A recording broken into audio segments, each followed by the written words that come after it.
حواس من فرط شلوغیابم،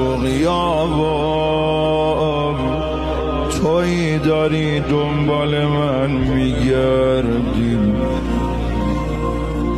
من دیگه خوب میشناسمت میدونم، یه لحظم فراموشم نکرد. مهدی جان هیچ کس یاد غریبی تو نیست، گریه کن جای خودت، من پی بازیای بچگونه،